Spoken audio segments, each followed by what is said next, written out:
Real talk sa mga anak, sa mga kabataan ng bagong henerasyon na may mga magulang, ama, ina na nagtatrabaho bilang mga OFW.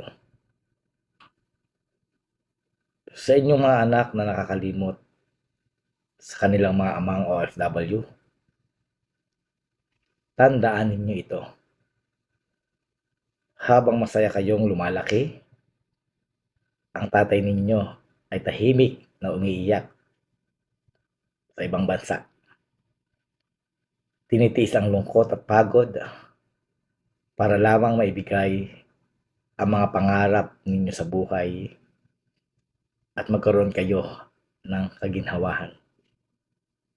Huwag ninyong hintayin na ang litrato na lamang niya ang inyong mayakap at ang puntod na lang niya ang inyong masabihan ng tay, sorry, mahal kita.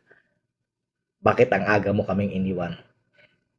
Dahil walang mas mabigat na pagsisisi kaysa sa mawalan ng pagkakataong suklian natin o ninyong mga anak ang inyong ama na inubos ang buong buhay niya sa ibang bansa para lamang sa inyong magandang kinabukasan.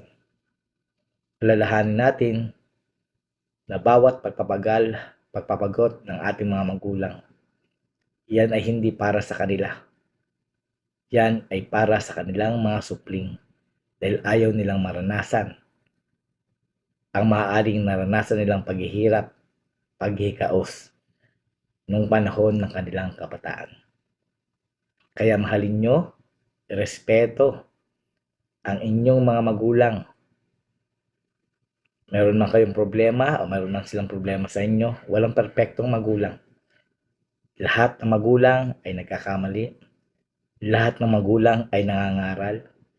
Lahat ng magulang ay walang gustong magkaroon sila ng mga anak na tampalasan. Nagsasalita ang magulang. Nangangaral ang magulang.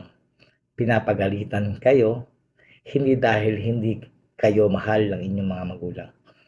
Dais lang nila na magkaroon kayo ng isang magandang bukas at matuwid na landas. Maiintindihan nyo ang sinasabi ng inyong mga magulang kapag kayo ay isang ganap na magulang na at naranasan nyo. Naranasan nyo rin yung ginagawa nyo sa inyong mga magulang.